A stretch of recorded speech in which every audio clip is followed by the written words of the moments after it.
Hello friends, स्वागत है आप सभी का आपके अपने YouTube चैनल लर्निंग अड्डा 21 में। और साथियों, मैं हूं संजय सिंह यादव और आज इस वीडियो में जो हम लोग डिस्कस करने वाले हैं वो भारतीय संविधान की प्रस्तावना के ऊपर बात करेंगे कि वास्तव में जो भारतीय संविधान की प्रस्तावना है या उद्देशिका है, जिसे संविधान की आत्मा या कुंजी के नाम से जाना जाता है, तो वास्तव में इसे संविधान की आत्मा या कुंजी क्यों कहा गया, इसके पीछे क्या कारण था, क्या भारतीय संविधान की प्रस्तावना में परिवर्तन किया जा सकता है, और बहुत सारी बातें कि क्या भारतीय संविधान की जो प्रस्तावना है वो किस देश से आपकी ली गई। तो ये दोस्तों जो वीडियो है इसके अंतर्गत जो हम लोग डिस्कस करेंगे, जो क्वेश्चन लिए गए हैं ये बहुत ही ज़्यादा महत्वपूर्ण है। और उसके साथ ही साथ ये वीडियो इसलिए काफ़ी महत्वपूर्ण है कि यहाँ आपको एक तरीके से पूरे भारतीय संविधान का सार आपको मात्र एक वीडियो में मिलने वाला है। यहाँ एक तरह से देखा जाए तो संविधान की बहुत सारी आपको जानकारियाँ मिलने वाली हैं। तो दोस्तों बने रहें आप हमारे चैनल पे। दोस्तों यदि आप नए हैं तो प्लीज कृपया करके आप हमारे चैनल को सब्सक्राइब कर लें दोस्तों। तो चलिए हम लोग वो बात करते हैं कि आखिरकार भारतीय संविधान की प्रस्तावना या उद्देशिका से पहले कुछ ये जान लिया जाए कि विश्व में ऐसा कौन सा देश था जिसने सबसे पहले अपने संविधान में प्रस्तावना या उद्देशिका को अपनाया। तो वो जो देश था दुनिया का पहला देश वो आपका अमेरिका है। इसका मतलब आपको ये बात अच्छे से समझ में आ गई कि जो अमेरिका है उसने सर्वप्रथम अपने संविधान में प्रस्तावना या संविधान की उद्देशिका को रखा था, पहला देश ऐसा था। उसके बाद हम लोग बात करते हैं कि आखिरकार भारत में इस संविधान, देखिए जब भारत में संविधान सभा का गठन कर दिया गया था, आपको पता है 9 दिसंबर सन 1946 को संविधान सभा का गठन हो जाने के बाद 9 दिसंबर 1946 को अस्थायी रूप से सच्चिदानंद सिन्हा को इसका संविधान सभा का अस्थायी अध्यक्ष बनाया जाता है। ठीक 2 दिन बाद 11 दिसंबर 1946 को डॉक्टर राजेंद्र प्रसाद को संविधान सभा का अस्थायी अध्यक्ष बनाया जाता है। ठीक उसके 2 दिन बाद यानी 13 दिसंबर सन 1946 को पंडित जवाहरलाल नेहरू द्वारा संविधान का उद्देश्य प्रस्ताव, देखिए संविधान का क्या उद्देश्य होगा, यानी उद्देश्य प्रस्ताव, यही उद्देश्य प्रस्ताव आगे चल करके यही संविधान की प्रस्तावना या संविधान की उद्देशिका बनता है। तो पंडित जवाहरलाल नेहरू ने 13 दिसंबर सन 1946 को उद्देश्य प्रस्ताव को क्या किया था, संविधान सभा के सम्मुख प्रस्तुत किया था। तो इसकी जो प्रस्तुति होती है वो 13 दिसंबर 1946 को होती है। अब हम लोग थोड़ा आगे बात करते हैं। देखिए 22 जनवरी को यानी 22 जनवरी 1947 को संविधान सभा द्वारा इसे स्वीकृति मिलती है। तो संविधान सभा ने इसे कब स्वीकारा, तो संविधान सभा ने इसे 22 जनवरी सन 1947 को उद्देश्य प्रस्ताव को स्वीकार कर लिया, यानी संविधान की उद्देशिका को स्वीकार कर लिया जाता है। तो ये चीज आपको समझ में आई। अब देखिए सर्वप्रथम अमेरिका के संविधान में प्रस्तावना को रखा गया था, ये चीज क्लियर हो गई। अब यहां ध्यान देना है कि संविधान की प्रस्तावना, ध्यान देना, प्रस्तावना में निहित भावनाएं, जो संविधान की प्रस्तावना में निहित भावनाएं, उद्देश्य प्रस्ताव, देखिए संविधान की जो संपूर्ण आत्मा है वो प्रस्तावना ही है, उद्देशिका ही है। तो भारत में जो संविधान की जो अनुकृति ली गई, यानी हमारा जो भारत देश में जो प्रस्तावना जो ली गई वो किस देश की आपके से वो प्रेरित था, तो आपको अच्छे से पता होना चाहिए, ऑस्ट्रेलिया से संबंधित था। तो जो भारत देश में जो प्रस्तावना ली गई वो ऑस्ट्रेलिया से प्रेरित थी, ऑस्ट्रेलिया देश से। हालांकि सबसे पहले अमेरिका ने अपने भारतीय संविधान में इसे अपनाया था। अब थोड़ी सी हम लोग बात करते हैं कि भारतीय संविधान में देखिए जो सबसे महत्वपूर्ण बात है, भारतीय संविधान के प्रस्तावना की जो शुरुआत होती है वो हम भारत के लोग शब्द से होती है। तो हम भारत के लोग शब्द से ही प्रारंभ हुआ है। इसका मतलब ये होता है कि अगर कोई संविधान का मूल है तो वो है भारत की जनता। अगर इतना बड़ा संविधान बना तो इसे अंगीकृत करने का काम कौन किया, तो आपको पता है कि 26 नवंबर सन 1949 को यही बोला जाता है कि हम भारत भारत के लोग यानी भारत के लोगों ने संविधान सभा द्वारा मिलकर बनाए गए जो संविधान था वो 26 नवंबर सन 1949 को जो है संविधान सभा द्वारा बनाया गया, लेकिन भारत के लोगों द्वारा उसे क्या किया गया, अंगीकृत किया गया यानी स्वीकारा गया। ठीक है, ये बातें। तो इसका मतलब संविधान का मूल स्रोत क्या है, तो जो भारतीय संविधान है अगर इसके कोई मूल स्रोत में है तो वो है आपकी भारत की जनता, यानी वही समस्त शक्तियों का केंद्र बिंदु कौन है, हम भारत के लोग यानी भारत की जनता। थोड़ा आगे बढ़ते हैं। देखिए भारतीय संविधान की प्रस्तावना में मात्र अब तक एक बार संशोधन किया गया, वो है आपका 42वां संविधान संशोधन आपके देश में 1976 में होता है। तो उस समय संविधान की प्रस्तावना में देखिए 3 बातें जोड़ी गई। देखिए प्रथम पैरा में समाजवादी एवं पंथ निरपेक्ष शब्द जोड़ा गया और छठा पैरा में जो है अखंडता शब्द को जोड़ा गया, यानी हमारा भारत क्या है, बिल्कुल अखंड है और समाजवादी और पंथ निरपेक्ष के साथ साथ अखंडता, इन तीनों शब्दों को जोड़ा गया। इसकी विस्तृत चर्चा हम थोड़ी आगे चल के करेंगे आपसे। तो ये बात समझ में आ गई कि भारतीय संविधान में संशोधन 42वां संविधान संशोधन 1976 में होता है और जहां पर जो है भारतीय संविधान की में जो है कि प्रस्तावना में समाजवादी और आपका पंथ निरपेक्ष और अखंडता, इन 3 शब्दों को जोड़ा जाता है। देखिए अब इसके बाद थोड़ी बात करते हैं। कह रहे हैं कि मूल उद्देशिका में भारत में कैसा राज्य बनाने का संकल्प किया गया। देखिए जो भारतीय संविधान की जो प्रस्तावना है यानी जो मूल उद्देशिका है उसमें भारत को कैसा राज्य बनाने की संकल्प, देखिए संविधान की आत्मा, संविधान का सब कुछ प्रस्तावना है। प्रस्तावना को पढ़ लेने से भारतीय संविधान कैसा है इसका पूरा आईना सामने आ जाता है। तो ये प्रस्तावना कैसे राज्य बनाने की बात करती है, तो वो भारत को कैसा राज्य बनाना चाहती है, तो वो संपूर्ण प्रभुत्व संपन्न, हम इसका भी डिस्कस करेंगे कि आखिरकार संपूर्ण प्रभुत्व संपन्न गणराज्य से क्या आशय है, ये सारी बातें होंगी आगे चल के। संपूर्ण प्रभुत्व संपन्न समाजवादी पंथ निरपेक्ष लोकतांत्रिक गणराज्य बनाने की बात करती है। देखिए जो हमारा भारतीय संविधान जो है उसकी जो प्रस्तावना है वो भारत को संपूर्ण प्रभुत्व संपन्न समाजवादी पंथ निरपेक्ष लोकतांत्रिक गणराज्य बनाने की कामना करती है। थोड़ा आगे चलते हैं। किस बाद में ये बात बोली गई कि संविधान की उद्देशिका उसका अंग नहीं है। देखिए ये बात बोली गई कि जो संविधान की प्रस्तावना है या जो उद्देशिका है वह संविधान का जो है अंग नहीं इसे माना जाएगा। तो इसे अंग नहीं माना जाएगा, यह कौन विवाद कहता है, तो यह परीक्षा में पूछा जाता है।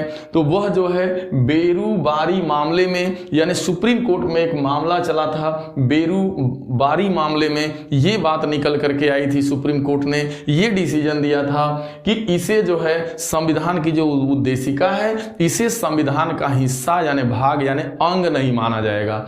और एक बात इसी में और भी जो है इस वाद में ये बात निकल के आई थी कि इसे जो है संविधान की कुंजी बोला जाएगा, यानी बेरूबारी मामले में ही जो है सुप्रीम कोर्ट ने ये डिसीजन दिया था कि यह एक तरीके से संविधान की है। अगर इसे पढ़ लिया जाए तो संविधान की पूरी जो है चीजें स्पष्ट रूप से झलक जाती इसके अंतर्गत। तो ये चीज, लेकिन यह संविधान का अंग नहीं है। लेकिन एक मामला आगे आता है जो बहुत महत्वपूर्ण मामला था, जिसे केशवानंद भारती, ध्यान देना, केशवानंद भारती बनाम केरल राज्य। देखिए एक मामला सुप्रीम कोर्ट में चला था जो केशवानंद भारती बनाम केरल राज्य 1973 में। एक बहुत बड़ा फैसला ये आया कि जो संविधान की जो प्रस्तावना है क्या उसे क्या कहा। देखिए जो संविधान की प्रस्तावना को सन जो है 1973 में, यानी केशवानंद भारती बनाम केरल राज्य का जो मामला था सन 1973 में जो है संविधान की प्रस्तावना को, जिसे पहले अंग नहीं माना गया था बेरूबारी मामले में, देख रहे हैं ना कि बेरूबारी मामले में इसे संविधान का अंग नहीं माना गया था, लेकिन यहाँ पे जो है इस मामले में कहा गया कि जो उद्देशिका है वह संविधान का अभिन्न अंग है, बहुत ही महत्वपूर्ण हिस्सा है। दूसरी बात, उद्देशिका में संशोधन किया जा सकता है बशर्ते मौलिक ढांचे में कोई बदलाव बदलाव न हो, यानी संविधान के मौलिक ढांचे का ध्यान में रखते हुए संविधान की प्रस्तावना में संशोधन किया जा सकता है। पहले ऐसा नहीं था, संविधान की प्रस्तावना में संशोधन के बारे में बोला गया कि मौलिक ढांचा में कोई बदलाव ना हो, संविधान में संशोधन, प्रस्तावना में संशोधन हो सकता है। आगे यह भी बताया गया कि जो संविधान की उद्देशिका न्याय योग्य नहीं है, यानी संविधान की उद्देशिका में जो बातें दी गई हैं इस आधार पे कोई भी जो है निर्णय नहीं दिया जा सकता। तो ये जो या आपका जो केशवानंद भारती का जो मामला सन 1973 में था, वो यही कहता है कि भारतीय संविधान की जो प्रस्तावना है वो संविधान का एक मूल हिस्सा है, मूल अंग माना जाएगा और इसकी प्रस्तावना में जो है संशोधन किया जा सकता है जरूरत के हिसाब से, बट इसके मौलिक ढांचे में कोई परिवर्तन न किया जा सके। और जो तीसरी बात आई कि इसे जो है न्याय का हिस्सा, इसे न्याय योग्य नहीं माना जाना चाहिए उद्देशिका को। देखिए उद्देशिका न्याय योग्य नहीं है, यानी उद्देशिका के आधार पे कोई निर्णय नहीं दिया जा सकता। चलिए आगे बढ़ते हैं हम लोग। देखिए एक बात करते हैं कि किस मामले में जो है इसे जो है संविधान की जो आपकी प्रस्तावना है इसे संविधान की आत्मा बोला गया। तो देखिए एक न्यायमूर्ति आपके जो चीफ जस्टिस थे हिदायतुल्ला, तो चीफ जस्टिस हिदायतुल्ला ने गोलकनाथ बनाम पंजाब राज्य, देखिए गोलकनाथ बनाम पंजाब राज्य का एक प्रकरण सुप्रीम कोर्ट में चला, जिसमें चीफ जस्टिस न्यायमूर्ति हिदायतुल्ला ने ये बात बतलाई कि वास्तव में जो है इसे यह जो है भारतीय संविधान का प्रस्तावना एक अंग ही नहीं है, बल्कि एक तरीके से यह संविधान की इसको आत्मा कहा जा सकता है। तो हिदायतुल्ला ने जो है इसे संविधान की आत्मा कहा। और तो आप देख पा रहे हैं और जो है आप देखिए आगे चलिए बढ़ते हैं हम लोग। अब देखिए बहुत सारी बातें और होने वाली हैं आगे चल के। देखिए अब बात हम लोग करते हैं, अब इसी में एक मामला और आता है। देखिए लेकिन जो है बाबा भीमराव अंबेडकर के हिसाब से, देखिए बाबा भीमराव, देखिए संविधान की आत्मा हिदायतुल्ला ने बोला, बेरूबारी मामले में ये कहा गया कि नहीं ये संविधान की कुंजी है। अब लेकिन बाबा भीमराव अंबेडकर कहते हैं कि यह जो है बाबा भीमराव अंबेडकर के हिसाब से संवैधानिक उपचारों का अधिकार जो अनुच्छेद 32 है उसे संविधान की आत्मा कहा जाएगा। उनका ये मामला था, उनका ये मानना था बाबा साहब का कि यदि सारी जो है मौलिक अधिकार नागरिकों को सारा मौलिक अधिकार दे दिया जाए, बहुत सारे कानून देश में बना दिया जाए, यदि उसका उल्लंघन होगा तो उसका उपचार कहाँ होगा, उसको कौन उपचारित करेगा, तो वो अनुच्छेद 32 करता है। सुप्रीम कोर्ट के पास ये पावर दिया गया है कि यदि नागरिकों के मौलिक अधिकार का कहीं पर भी हनन होता है तो वो जो है उसके लिए वो डायरेक्ट जो है अनुच्छेद जो 32 है वो यही है, संवैधानिक उपचारों का अधिकार। यदि किसी भी व्यक्ति के फंडामेंटल राइट का या किसी संविधान का कहीं पर उल्लंघन हो रहा है तो वो सुप्रीम कोर्ट की शरण ले सकता है। तो बाबा साहब के हिसाब से अनुच्छेद 32 को जो है संविधान की आत्मा कहा जाता है। लेकिन यदि ऑप्शन में बाबा भीमराव अंबेडकर का नहीं है तो संविधान की आत्मा किसे कहा जाता है या संविधान की आत्मा क्या है, तो संविधान की आत्मा उद्देशिका या प्रस्तावना को ही कहा जाता है। लेकिन अगर बाबा भीमराव अंबेडकर का नाम आया है तो वहां पर फिर आपको मानना होगा अनुच्छेद 32 बाबा साहब के गाड़ी। चलिए ये बात समझ में आ गई। आगे है धर्मनिरपेक्षता से क्या आशय है। देखिए जो ये धर्म पंथ निरपेक्ष शब्द जोड़ा गया, देखिए भारत में जो 42वां संविधान संशोधन 1976 में जो ये आपका पंथ निरपेक्ष शब्द जोड़ा गया, इससे क्या आशय है। देखिए भारत एक जो है पंथ निरपेक्ष गणराज्य है, यानी यह ऐसा राज्य है, मीन्स ऐसा देश है जो राजकीय रूप से यानी राष्ट्र लेवल पे यानी राजकीय लेवल पे, देखिए यहाँ पे है वो, देखिए भारत में राज्य का कोई धर्म नहीं है, यानी भारत जो एक राज्य है यानी भारत जो एक देश है, इस देश का कोई एक धर्म नहीं है, यानी भारत का कोई एक धर्म नहीं है, बल्कि भारत सभी धर्मों के प्रति एक तटस्थ भाव रखता है। यही जो है धर्मनिरपेक्षता है। तो क्या वो विश्व का यानी दुनिया का वो कौन सा देश है जिसने सर्वप्रथम अपने जो है संविधान में जो है पंथ निरपेक्ष शब्द को जोड़ा था, यानी धर्म निरपेक्ष शब्द को जोड़ा था, तो वो अमेरिका है। अमेरिका के संविधान में वहाँ का अमेरिका का एक ऐसा संविधान है जहाँ पे पंथ निरपेक्ष जो है, जो भारत में अपनाया गया पंथ निरपेक्ष शब्द, यानी यह एक धर्मनिरपेक्ष राष्ट्र है। यहाँ सभी धर्मों के प्रति वो समान भाव रखता है, किसी भी एक धर्म को वरीयता नहीं है। उसी तरीके से ठीक भारत में भी है कि भारत में राज्य का कोई धर्म नहीं है, सभी धर्मों के प्रति समान भाव है। अब आगे बढ़ते हैं।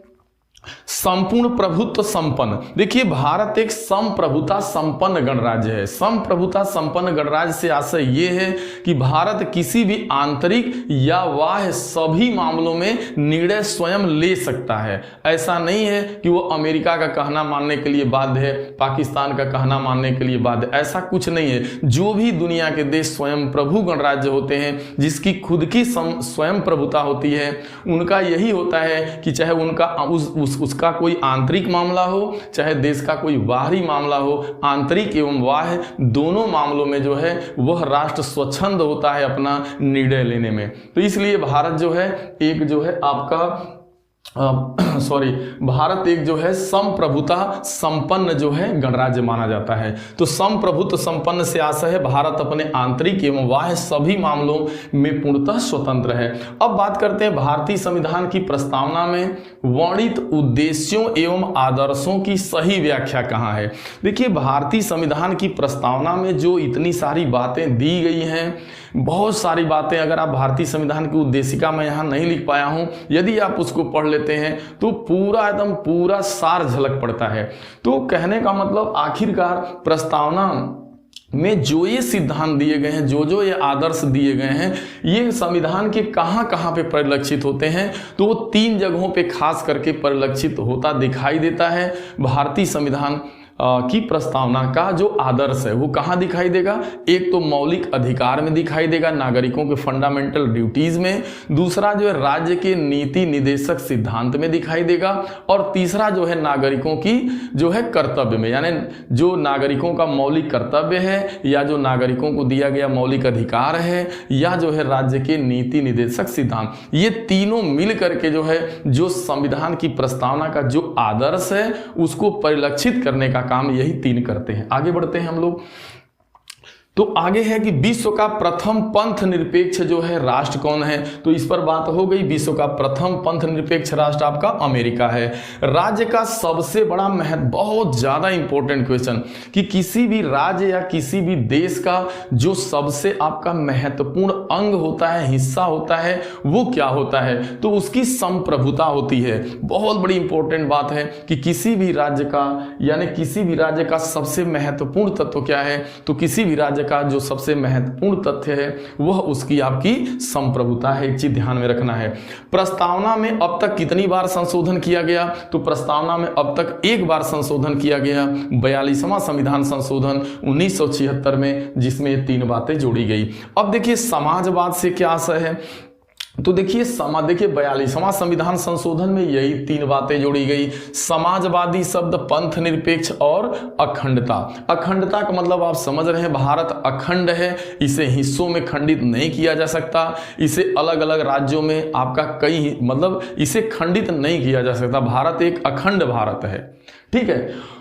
और बात आती है यहाँ पे समाजवादी। देखिए समाजवादी का मतलब यह है कि देश में जो भी भौतिक संसाधन हैं, देश के जो भी भौतिक संसाधन हैं, यथासंभव जो है उसको समान रूप से जो है सभी के बीच जो है वितरित किया जाएगा, यानी उसमें समता के राइट का अच्छे से पालन किया जाएगा। देखिए समाजवाद का मतलब है कि भारत के अंतर्गत जो भी भौतिक संसाधन, अब समाजवाद भी कई तरीके का होता है, आर्थिक, सामाजिक एवं राजनैतिक, लेकिन बात हो रही है समाजवाद की। तो समाजवाद का मतलब जो भी संसाधन है, चाहे वो भौतिक हो चाहे कुछ भी हो, उसको समान रूप से जो है वितरित करना होता है। ये चीज जाके यहाँ पे क्लियर हुई। तो अब देखिए संपूर्ण प्रभुत्व संपन्न। देखिए जो भारत एक कैसा देश है, किस देश की कैसे राष्ट्र की संकल्पना भारत में की जाती है, तो वह है संपूर्ण प्रभुत्व संपन्न। भारत किसी भी मामले में, चाहे वो आंतरिक मामला हो चाहे बाह्य मामला हो, सब पे जो है एक स्वतंत्र रूप से निर्णय लेने का अधिकारी है। यानी किसी भी मामले में पूर्णतः भारत स्वतंत्र है, वो किसी भी विदेशी राष्ट्र की बात को मानने के लिए नहीं है, मतलब वो स्वतंत्र है, बिल्कुल मान सकता है नहीं भी मान सकता है। समाजवादी यानी जो भी भौतिक संसाधन है चाहे वो किसी भी प्रकार के हों, सब पे समान रूप से उसका वितरण किया जाए। पंथ निरपेक्ष भारत एक ऐसा राज्य है या देश है जो एक पंथ निरपेक्ष राज्य है, यानी यहाँ भारत देश का कोई एक धर्म नहीं है, बल्कि यह सभी धर्मों के प्रति तटस्थ है, सभी धर्मों के प्रति समभाव रखता है, चाहे वो कोई भी है। सभी धर्मावलंबियों को भारत देश में अपने हिसाब से धर्म का प्रचार प्रसार करने की खुली आज़ादी है। अब चलिए एक बहुत ज़्यादा महत्वपूर्ण क्वेश्चन अब आगे हैं, बहुत सारे हैं। कह रहा है कि भारत कब संपूर्ण प्रभुत्व संपन्न लोकतांत्रिक गणराज्य बना। जैसे ये कह रहा है कि भारत कब जो है किस तिथि को संपूर्ण प्रभुत्व संपन्न और जो है लोकतांत्रिक गणराज्य बनता है, तो वो बनता है 26 जनवरी सन 1950 को। इसीलिए तो हम लोग 26 जनवरी सन 1950 को गणतंत्र दिवस के रूप में मनाते हैं, क्योंकि उस दिन जो है अपने देश का कानून लागू होता है, यानी गण का एक तंत्र लागू होता है, यानी किसी भी गणराज्य को किस सिस्टम के द्वारा चलाया जाएगा उसका एक सिस्टम लागू होता है, कानून लागू होता है, यानी भारतीय संविधान। तो भारतीय संविधान 26 जनवरी सन 1950 को लागू हुआ था, इसीलिए 26 जनवरी को गणतंत्र दिवस के रूप में मनाते हैं। और दूसरी चीज, इसी दिन भारत जो है संपूर्ण प्रभुत्व संपन्न लोकतांत्रिक गणराज्य बना था। अब भारत एक गणराज्य से क्या, भारत एक गणराज्य है, तो गणराज्य से आशय यह है कि भारत एक ऐसा राष्ट्र है जिसका राष्ट्राध्यक्ष जो होगा वो वंशागत नहीं होगा। यानी भारत एक ऐसा राष्ट्र है जिसका जो राष्ट्राध्यक्ष है वो वंशागत न होकर के निर्वाचित होगा। इसीलिए तो यहाँ देखते हैं कि यहाँ पे देखिए जो भारत एक जो है एक गणराज्य इसलिए बोला जाता है कि यहाँ पे जो है कोई भी जो राष्ट्राध्यक्ष बनता है, यानी जो प्रधानमंत्री बनेगा या एक तरह से कहा जाए जो राजा बनेगा, वो वंशागत नहीं होगा कि राजा का लड़का ही राजा बनेगा, बल्कि यहाँ एक आम जनता जो है राजा बनने का काम करती है, यानी जो है देश को चलाने का काम करती है। तो यहाँ वंशानुगत न होकर निर्वाचित होता है। आगे कहता है भारतीय संविधान कब अंगीकृत, ध्यान देना है, भारतीय संविधान कब अंगीकृत या अधिनियमित या आत्मसमर्पित किया गया। तो जो हमारा भारतीय संविधान था उसकी प्रस्तावना में अंतिम लास्ट में यही चीजें हैं, यही बातें लिखी गई हैं। वो जो है भारतीय संविधान जो है 26 नवंबर सन 1949 को जो है अंगीकृत किया गया, अधिनियमित किया गया, और जो है भारत के लोगों के द्वारा जो है, यानी अंगीकृत करना भारत के लोगों द्वारा स्वीकारा जाता है, आत्मसमर्पित यानी पूरा सब कुछ 26 नवंबर 1949 को अंगीकृत किया गया। किसके द्वारा अंगीकृत किया गया? हम भारत के लोगों के द्वारा। यानी संपूर्ण जो शक्ति है वो किसके पास निहित है? भारतीय लोगों के पास, यानी भारत की जनता के पास। यानी संपूर्ण इस कानून, ये इतना बड़ा संविधान आपके देश में बना, इतनी सारी चीजें आपके देश में बनी, लेकिन इसका सर्वे सर्वा कौन है? यहाँ के लोग। यदि यहाँ की जनता ही इस संविधान को नहीं स्वीकारी होती उस समय, तो फिर संविधान बनने से कोई मतलब नहीं। इसलिए संपूर्ण सत्ता का केंद्र बिंदु यहाँ की जनता है, यानी भारत के लोग हैं। अब बात करते हैं भारतीय संविधान किसके द्वारा अंगीकृत किया गया। तो भारतीय संविधान जो है भारतीय जनता के द्वारा अंगीकृत किया गया। भारत में भारत में संप्रभु कौन है? देखिए भारत में संप्रभु कौन है? तो जो भारत में संप्रभु है वो संप्रभु कौन है? भारत की जनता है। देखिए भारत की जनता ही ने स्वयं कहता भारत में संप्रभु है, कौन है? यानी हम भारत के लोग, यानी हम भारत के लोग ने इसको स्वीकार किया है, इसलिए संप्रभुता पूरी की पूरी भारत के लोगों में झलकती है। संविधान की प्रस्तावना नागरिकों को, अब जरा ध्यान देना है, संविधान की प्रस्तावना द्वारा नागरिकों को, देखिए जो संविधान की प्रस्तावना है यह नागरिकों को 3 चीज मुहैया कराती है, स्पष्ट झलकता है। वो न्याय, स्वतंत्रता एवं समानता। देखिए, न्याय जस्टिस की बात करती है, फ्रीडम की बात करती है, इक्वलिटी की बात करती है। तो ये तीन तरीके के जो है, एक तरह से देखा जाए तो ये तीन चीजें संविधान की प्रस्तावना में झलकती हैं, न्याय, स्वतंत्रता एवं समानता। अब आगे है कि भारत में जो न्याय की बातें हैं, संविधान की प्रस्तावना में न्याय तीन प्रकार का न्याय दिया गया है। एक सामाजिक न्याय, आर्थिक न्याय एवं राजनीतिक। इन तीनों स्तरों पे, सामाजिक रूप से, आर्थिक रूप से एवं जो है राजनीतिक रूप से, तीन प्रकार के न्याय की स्पष्ट झलक जो है प्रस्तावना में दिखाई पड़ती है। अब जो है स्वतंत्रता की बात करते हैं तो भारतीय संविधान की प्रस्तावना 5 प्रकार की स्वतंत्रताओं की को जो है प्रदर्शित करती है। वो 5 प्रकार की स्वतंत्रता कौन है? विचार की स्वतंत्रता, अभिव्यक्ति की स्वतंत्रता, विश्वास की स्वतंत्रता। आपको राष्ट्र में अपने राष्ट्र पे विश्वास करना होगा। धर्म, आपको धर्म में, आप कोई भी जिस धर्म को मानने वाले हैं उसमें आप आस्था रख सकते हैं, ये भारतीय संविधान इसकी स्वतंत्रता देता है। आप अपने धर्म की उपासना कर सकते हैं, इसकी स्वतंत्रता है। इस तरीके से 5 प्रकार की स्वतंत्रताओं की बात जो है इस जो है पूरे जो है उद्देशिका के अंतर्गत की गई है। अब जैसे बात करते हैं समता की बात, इक्वेलिटी की बात, तो 2 प्रकार की समता की बात करता है।